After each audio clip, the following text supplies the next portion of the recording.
सभी का DD news के इस खास बुलेटिन एक्सप्रेस 100 में, जहां हम आपके लिए लेकर आते हैं राजनीति, मनोरंजन, देश दुनिया, खेल और व्यापार जगत की सभी बड़ी खबरों को एक्सप्रेस यानी कि फटाफट अंदाज में। आपके साथ मैं हूं संध्या शर्मा। तो देखिए खबरें तेज रफ्तार से। प्रधानमंत्री नरेंद्र मोदी पोलैंड के आधिकारिक यात्रा पर हैं। वे आज वॉर्सा में पोलैंड के प्रधानमंत्री डोनाल्ड टस्क के साथ प्रतिनिधिमंडल स्तर की वार्ता करेंगे। दोनों नेता द्विपक्षीय संबंधों की समीक्षा करेंगे और कई महत्वपूर्ण मुद्दों पर चर्चा करेंगे। दोनों पक्षों के बीच बैठक में अन्य विकल्पों पर भी बातचीत होगी। प्रधानमंत्री नरेंद्र मोदी पोलैंड के राष्ट्रपति आंद्रेज डूडा से भी मुलाकात करेंगे। इससे पहले प्रधानमंत्री नरेंद्र मोदी का आज औपचारिक स्वागत किया जाएगा। वे अज्ञात सैनिकों के स्मारक पर पुष्पांजलि अर्पित करेंगे। प्रधानमंत्री व्यापारिक नेताओं और पोलैंड के गणमान्य लोगों के साथ बातचीत भी करेंगे। पोलैंड के प्रधानमंत्री नरेंद्र मोदी ने प्रवासी भारतीयों को संबोधित किया। पोलैंड में एक बड़ा भारतीय समुदाय है जिसकी अनुमानित संख्या लगभग 25,000 है। भारतीय समुदाय में लगभग 5,000 छात्र शामिल हैं। पोलैंड में भारतीय समुदाय में व्यापारी भी शामिल हैं। इसके अलावा बहुराष्ट्रीय और भारतीय कंपनियों और सॉफ्टवेयर IT व्यवसाय के साथ काम करने वाले पेशेवर शामिल हैं। प्रधानमंत्री नरेंद्र मोदी ने भारत को स्थायी शांति का बड़ा पैरोकार बताया। प्रधानमंत्री ने कहा कि भारत का यह स्पष्ट मत है कि यह युद्ध का समय नहीं है। पीएम ने कहा कि आने वाले समय में दुनिया भारत का जबरदस्त उभार देखने जा रही है। पीएम ने कहा कि भारत को लेकर दुनिया भर में सकारात्मक माहौल है। प्रधानमंत्री नरेंद्र मोदी ने भारत जाम साहब मेमोरियल यूथ एक्शन प्रोग्राम शुरू करने की जानकारी दी, जिसके तहत हर साल 20 पुलिस युवाओं को भारत आने के लिए प्रेरित किया जाएगा।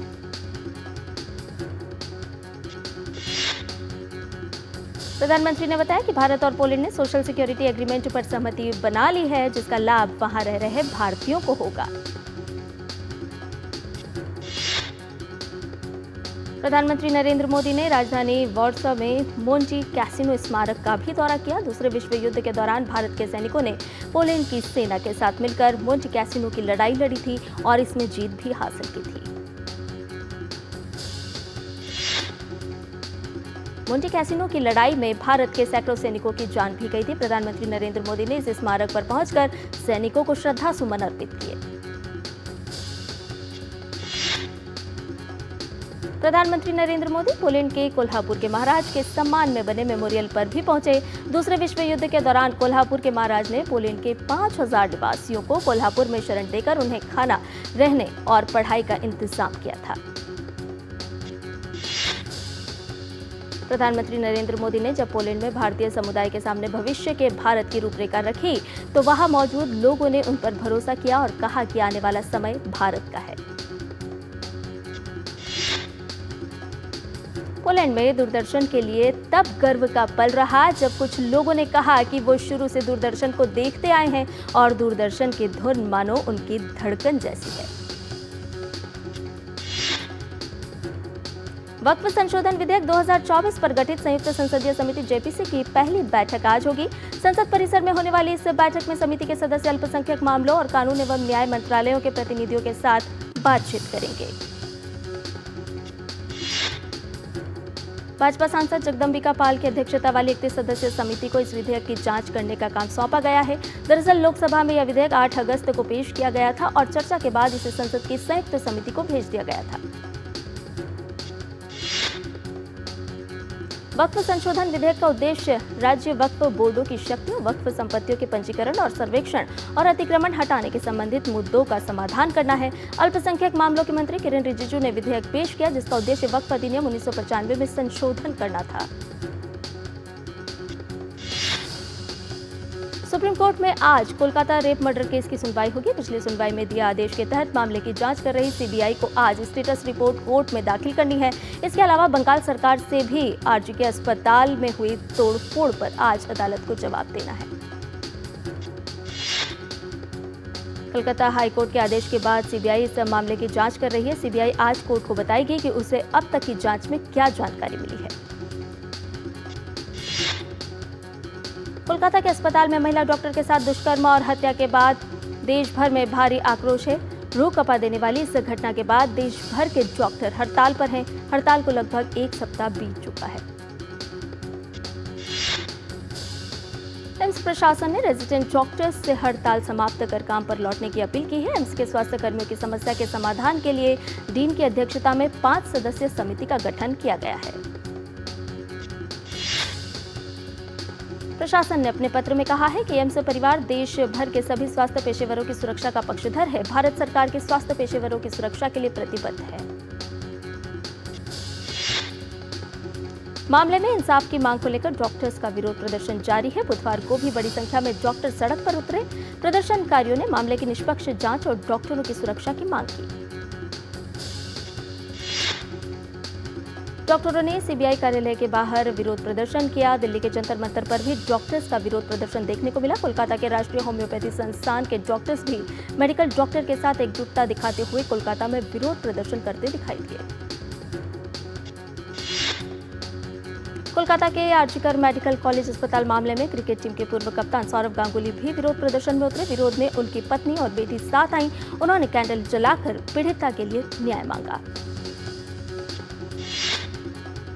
इन सबके बीच कल देर रात पश्चिम बंगाल सरकार ने आर्जिकर मेडिकल कॉलेज और अस्पताल की नई प्रिंसिपल डॉक्टर सुनीता पाल, मेडिकल सुप्रिंटेंडेंट डॉक्टर बुलबुल मुखोपाध्याय और चेस्ट डिपार्टमेंट की एचओडी अरुणभा दत्ता का तबादला कर दिया है। मानस कुमार बंदोपाध्याय को नया प्रिंसिपल नियुक्त किया गया है। इसके अलावा राज्य सरकार ने पूर्व प्रिंसिपल डॉक्टर संदीप घोष की Calcutta national medical college and hospital में तबादले के आदेश को भी रद्द कर दिया है। बॉम्बे हाई कोर्ट ने बदलापुर में एक स्कूल में नाबालिग बच्चियों के साथ यौन उत्पीड़न के मामले में स्वतः संज्ञान लिया है। इस मामले की सुनवाई आज न्यायमूर्ति रेवती मोहित डेरे और न्यायमूर्ति पृथ्वीराज चौहान की खंडपीठ द्वारा की जाएगी। आबकारी नीति घोटाले से जुड़े धन शोधन मामले में बीआरएस नेता के कविता की जमानत याचिका पर ईडी आज अपना जवाब सुप्रीम कोर्ट में दाखिल करेगा। ईडी के इस जवाब के बाद पीठ ने मामले की सुनवाई 27 अगस्त तक के लिए टाल दी थी। सुप्रीम कोर्ट ने 12 अगस्त को के कविता की उन याचिकाओं पर ईडी और सीबीआई से जवाब मांगा था जिनमें दोनों मामलों में उन्हें जमानत देने से इनकार करने की दिल्ली उच्च न्यायालय के फैसले को चुनौती दी गई थी। असम कैबिनेट ने मुस्लिम विवाह पंजीकरण विधेयक 2024 की स्वीकृति दे दी है। इसमें 2 विशेष प्रावधान हैं। उपराष्ट्रपति जगदीप धनखड़ कल गुजरात के अहमदाबाद और गांधीनगर का दौरा करेंगे। अपने 1 दिवसीय प्रवास के दौरान उपराष्ट्रपति गांधीनगर में राष्ट्रीय फॉरेंसिक विज्ञान विश्वविद्यालय के छात्रों और संकाय सदस्यों को संबोधित करेंगे। अपनी यात्रा के दौरान जगदीप धनखड़ अहमदाबाद के गुजरात विश्वविद्यालय में आयोजित धर्मदम अंतर्राष्ट्रीय सम्मेलन के मुख्य अतिथि के रूप में अध्यक्षता भी करेंगे। केंद्रीय रेल, इलेक्ट्रॉनिक्स एवं सूचना प्रौद्योगिकी और सूचना एवं प्रसारण मंत्री अश्विनी वैष्णव ने एनवीडिया के साथ हुई खास बातचीत की जानकारी सोशल मीडिया प्लेटफॉर्म एक्स पर साझा की। उन्होंने लिखा कि एनवीडिया ने भारत एआई मिशन के लिए समर्थन का वादा किया है।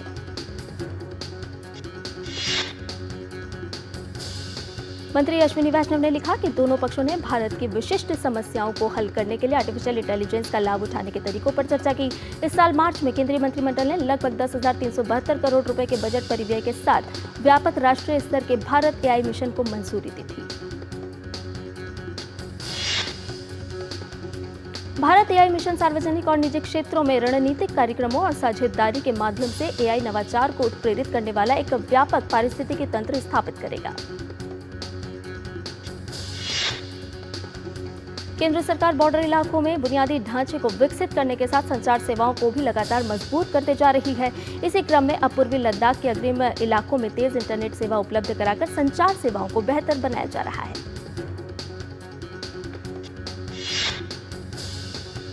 सीमांत क्षेत्रों में बेहतर नेटवर्क और सुविधाएं देने की दिशा में सरकार का यह बड़ा कदम है। सीमांत पोबरांग गांव में लोगों को तेज इंटरनेट का लाभ देने के लिए 4G नेटवर्क शुरू किया गया है।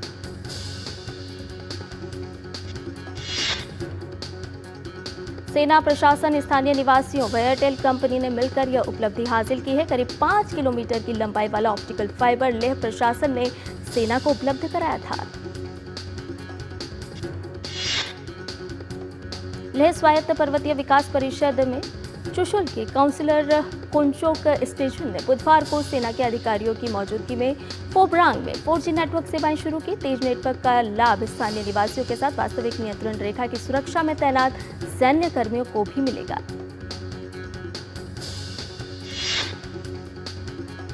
आंध्र प्रदेश के अनकापल्ली में एक फार्मा कंपनी में हुए विस्फोट में 17 लोगों की जान चली गई, जबकि करीब 10 लोग घायल बताए जा रहे हैं। इस मामले में मुख्यमंत्री ने जांच के आदेश दिए हैं।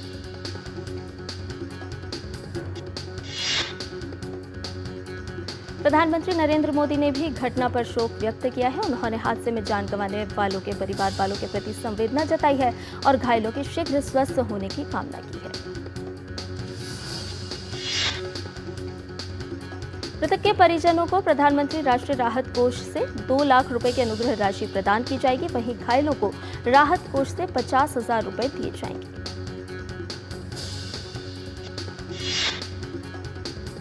सरकारी अधिकारियों की संपत्ति को लेकर उत्तर प्रदेश की योगी सरकार ने एक बड़ा फैसला लिया है। प्रदेश में संपत्ति का ब्यौरा न देने वाले कर्मचारियों और अधिकारियों के खिलाफ अनुशासनिक कार्रवाई की जाएगी। सभी कार्मिकों को अपनी चल अचल संपत्ति का ब्यौरा 31 अगस्त तक मानव संपदा पोर्टल पर देना होगा।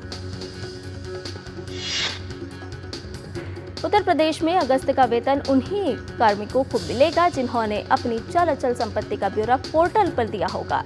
मुख्य सचिव मनोज कुमार सिंह की ओर से कार्मिक विभाग ने आदेश जारी कर दिया है।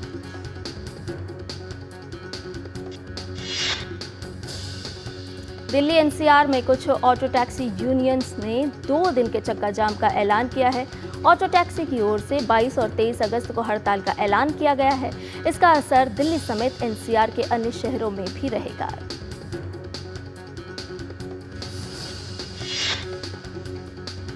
देश भर में भारी बारिश तो कहीं मध्यम स्तर की बारिश का सिलसिला लगातार जारी है। कुछ राज्यों में भारी बारिश की वजह से बाढ़ जैसे हालात बने हुए हैं, जिसके कारण लोगों का जनजीवन अस्त व्यस्त हो गया है।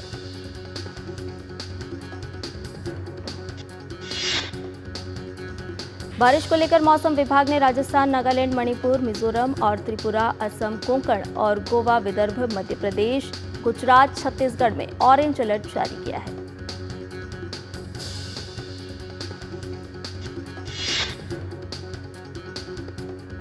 अगले 7 दिनों में उत्तराखंड, पश्चिम राजस्थान, उत्तर प्रदेश, राजस्थान, मध्य प्रदेश, कोंकण, गोवा और गुजरात के कई क्षेत्रों में अत्यधिक वर्षा का होने का अनुमान है। केरल और लक्षद्वीप में मूसलाधार बारिश होने की संभावना है।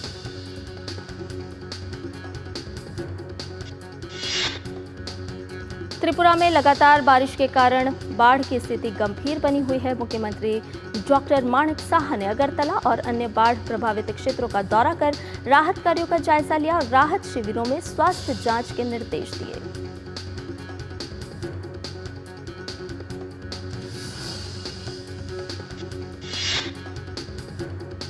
ओडिशा में बिजली गिरने से राज्य के विभिन्न हिस्सों में 6 और लोगों की मौत हो गई। जानकारी के अनुसार ताजा मौत के साथ पिछले सप्ताह से बिजली गिरने से मरने वालों की कुल संख्या 21 हो गई है।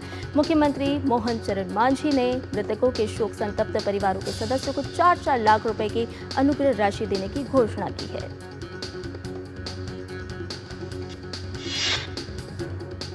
और बुलेटिन में फिलहाल रुक रहे एक छोटे से ब्रेक के लिए जल्द हाजिर होंगे। आप बने रहिए डीडी न्यूज के साथ।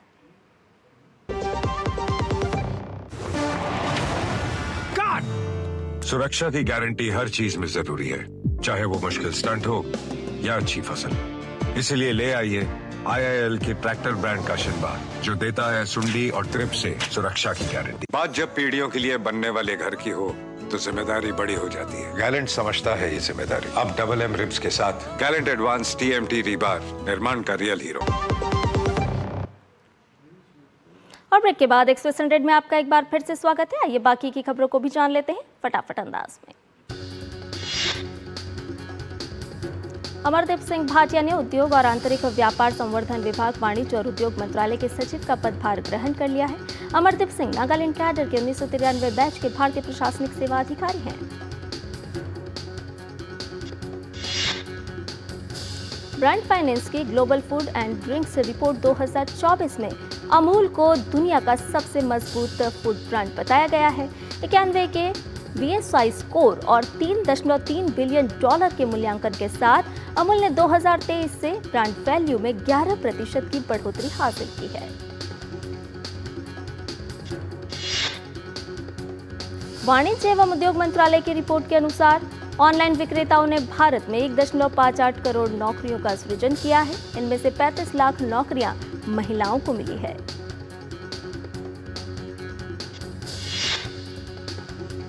वाणिज्य एवं उद्योग मंत्री पीयूष गोयल ने कहा कि ई कॉमर्स का विकास नागरिक केंद्रित होना चाहिए। उन्होंने कहा कि ई कॉमर्स उत्पादों पर भारी छूट का छोटे खुदरा विक्रेताओं पर विपरीत असर पड़ रहा है।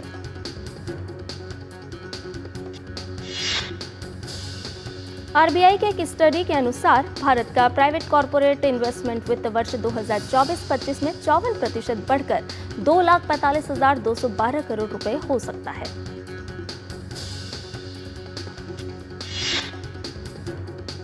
मुंबई अहमदाबाद बुलेट ट्रेन परियोजना के तहत निर्माण कार्य तेजी से जारी है। परियोजना के लिए गुजरात के खेड़ा जिले में वात्रक नदी पर पुल का निर्माण कार्य पूरा हो गया है।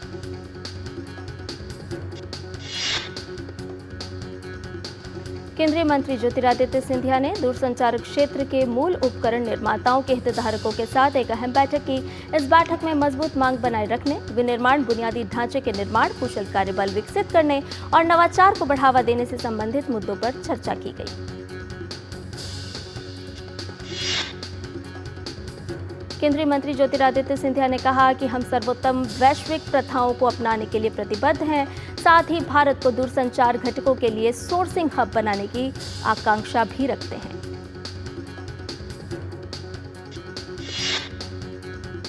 मेट्रो में सफर करने वाले यात्री अब एक ही प्लेटफॉर्म पर एनसीआरटीसी और डीएमआरसी दोनों क्यूआर कोड टिकट खरीद सकेंगे। दिल्ली मेट्रो रेल कॉरपोरेशन और राष्ट्रीय राजधानी क्षेत्र परिवहन निगम ने इस संदर्भ में एमओयू पर हस्ताक्षर किए हैं। अल्पांश शेयर धारकों के ऐतराज को खारिज करते हुए नेशनल कंपनी लॉ ट्रिब्यूनल की मुंबई पीठ ने आईसीआईसीआई सिक्योरिटीज को शेयर बाजारों से हटने की मंजूरी दे दी है। आईएमएफ में कार्यकारी निदेशक कृष्णमूर्ति सुब्रमण्यन ने कहा कि राज्य सरकारों को सुधारों पर बल देने और बेहतर नीतियां लाने की जरूरत है, न कि सिर्फ मुफ्त की सौगात देने की जरूरत है।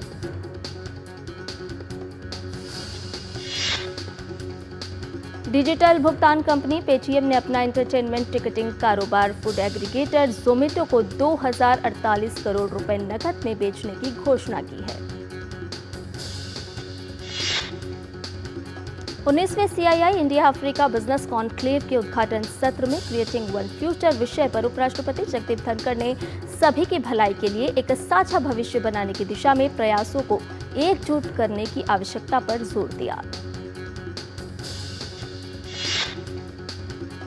वाणिज्य और उद्योग मंत्री पीयूष गोयल ने कहा कि भारत और अफ्रीका के बीच आर्थिक सहयोग बढ़ाने की काफी संभावनाएं हैं।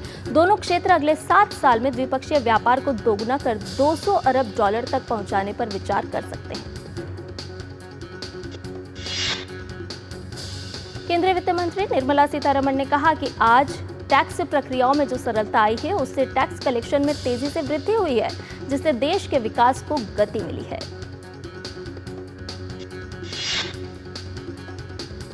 श्रीलंका सरकार ने Bharat, Britain, America, Canada, Germany, Japan समेत 35 देशों के नागरिकों को 6 महीने के लिए द्वीप राष्ट्र में वीजा मुक्त प्रवेश की घोषणा की है।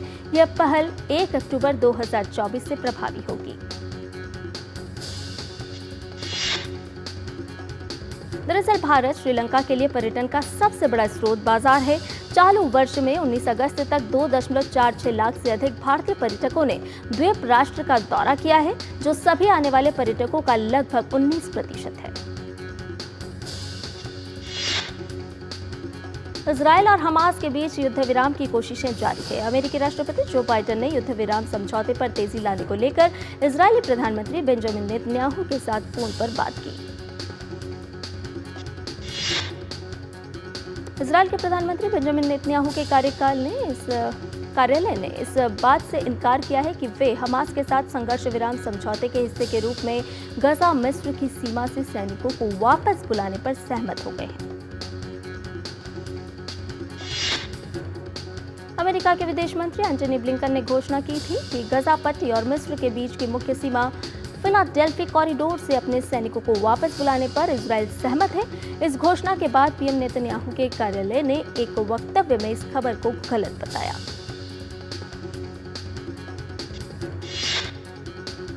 केरल सरकार ने पेरिस ओलंपिक में कांस्य पदक विजेता और पूर्व हॉकी गोलकीपर पीआर श्रीजेश को 2 करोड़ रुपए का नकद पुरस्कार देने की घोषणा की है।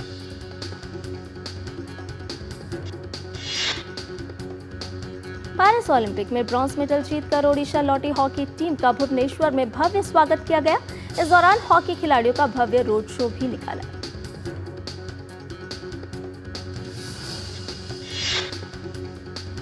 भुवनेश्वर पहुंचे हॉकी टीम की एक झलक पाने के लिए लोग घंटों खड़े दिखाई दिए। एक भव्य समारोह में मुख्यमंत्री मोहन चरण मांझी ने भारतीय हॉकी टीम के सभी 16 खिलाड़ियों को सम्मानित किया।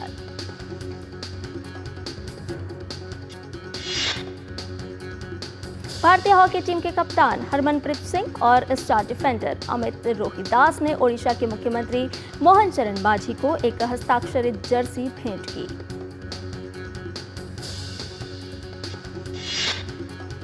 ओडिशा निवासी डिफेंडर अमित रोहिदास को मुख्यमंत्री मोहन चरण मांझी और उप मुख्यमंत्री वर्धन सिंह देव ने 4 करोड़ रुपए का विशेष नकद पुरस्कार दिया।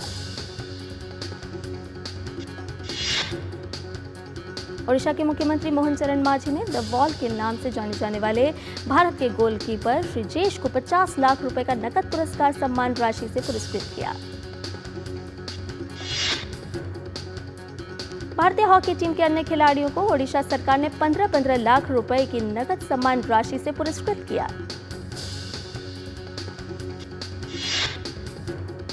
भारतीय हॉकी टीम के कप्तान हरमनप्रीत सिंह ने कहा कि कई मौके बनाने के बावजूद पेरिस ओलंपिक के सेमीफाइनल में जर्मनी से हारना दुर्भाग्यपूर्ण रहा। ओलंपिक में लगातार दूसरा कांस्य पदक जीतने के प्रदर्शन को हरमनप्रीत सिंह ने भारतीय हॉकी टीम की बड़ी उपलब्धि करार दिया।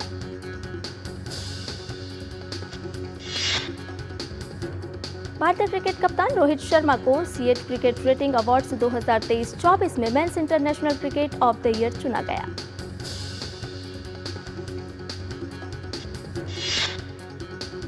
पूर्व हेड कोच राहुल द्रविड़ को सीएट क्रिकेट रेटिंग अवार्ड्स 2023-24 में लाइफ टाइम अचीवमेंट सम्मान से नवाजा गया।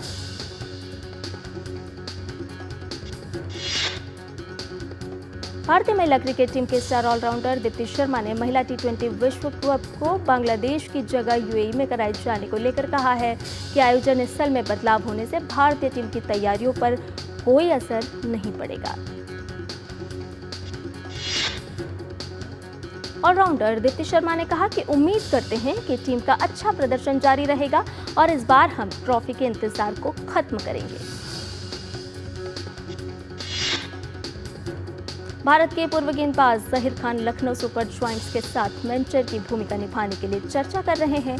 एलएसजी भी जहीर को अपने कोचिंग सेटअप में जोड़ने के इच्छुक है। जम्मू कश्मीर पर्यटन विभाग इस साल 20 अक्टूबर को कश्मीर मैराथन 2024 का आयोजन करेगा।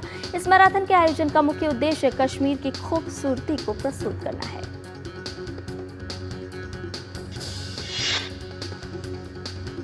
कश्मीर मैराथन 2024 2 श्रेणी में आयोजित हो 42 किलोमीटर की फुल मैराथन होगी, वहीं 21 किलोमीटर की हाफ मैराथन आयोजित की जाएगी।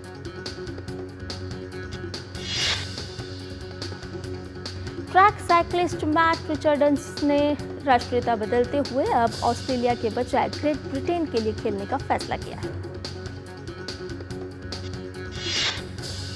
ऑस्ट्रेलिया की साइक्लिंग गवर्निंग बॉडी को उम्मीद है कि नियमों के मुताबिक रिचर्डसन 2 साल तक प्रतियोगिताओं में भाग लेने के लिए अयोग्य घोषित किए जाएंगे।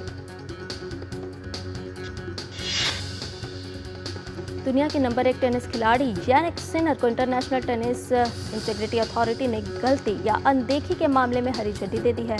सिनर मार्च में 2 ड्रग टेस्ट में फेल हो गए थे। जर्मनी के गोलकीपर मैनुअल न्यूयर ने अंतर्राष्ट्रीय फुटबॉल को अलविदा कह दिया है। 2014 विश्व कप विजेता टीम के सदस्य न्यूयर ने जर्मनी के लिए 124 मैच खेले। ऑस्कर विजेता संगीतकार ए आर रहमान ने फिल्म ले मस्क का साउंड ट्रैक रिलीज कर दिया है। इस साउंड ट्रैक में 12 गाने हैं। फिल्म में जैज और ऑर्केस्ट्रा का मिश्रण सुनने को मिलेगा। 3 भाषाओं में रिलीज होने के बावजूद जॉन अब्राहम की फिल्म वेदा बॉक्स ऑफिस पर अच्छी कमाई को तरस रही है। फिल्म स्त्री 2 बॉक्स ऑफिस पर शानदार बिजनेस कर रही है। दुनिया भर में मूवी का कलेक्शन 322 करोड़ रुपए से ज्यादा का हो चुका है। सुपरस्टार रजनीकांत का आंध्र प्रदेश के विशाख में फिल्म कूली का तीसरा शेड्यूल शुरू हुआ। फिल्म के यूनिट कम से कम 40 दिनों तक शूटिंग के लिए इस खूबसूरत समुद्र तट शहर में रुकेगी। गायिका ध्वनि भानुशाली फिल्म कहां शुरू कहां खत्म से हिंदी फिल्म इंडस्ट्री में बतौर अभिनेत्री कदम रखने जा रही हैं। फिल्म का मोशन पोस्टर रिलीज कर दिया गया है। शाहरुख खान के बाद साउथ सुपरस्टार महेश बाबू का नाम भी डिज्नी की बहुप्रतीक्षित film Mufasa the lion king से जुड़ गया है। फिल्म के तेलुगु वर्जन को अपनी आवाज देने के लिए महेश बाबू को चुना गया है। साल 2024 की पहली ब्लॉकबस्टर होने का खिताब अपने नाम करने वाली फिल्म हनुमान ने जमकर धमाल मचाया था। अब इस फिल्म को इस साल अक्टूबर में जापान में 3D में रिलीज किया जाएगा। कोलकाता में डॉक्टर के साथ हुई हैवानियत को लेकर हर तरफ आक्रोश है। द कश्मीर फाइल्स के निर्देशक विवेक रंजन अग्निहोत्री ने मामले में कोलकाता की सड़कों पर उतरकर विरोध प्रदर्शन करने का ऐलान किया है। प्रभास की फिल्म कल की ट्वीट नाइनेटेडी अब OTT पर दस्तक देने जा रही है। तमिल, तेलुगु और मलयालम भाषा में ये फिल्म पहले ही अमेजन प्राइम वीडियो पर आ चुकी है, लेकिन आज ये फिल्म हिंदी भाषा में नेटफ्लिक्स पर आने वाली है। साउथ सुपरस्टार विजय की फिल्म द गोट को आखिरकार सेंसर बोर्ड ने पास कर दिया है। केंद्रीय फिल्म प्रमाणन बोर्ड से फिल्म को US सर्टिफिकेट मिला है। और इसके साथ ही एक्सप्रेस न्यूज में फिलहाल मेरे साथ इतना ही। मुझे दीजिए इजाजत, लेकिन DD न्यूज पर खबरों का सिलसिला लगातार जारी है। नमस्कार।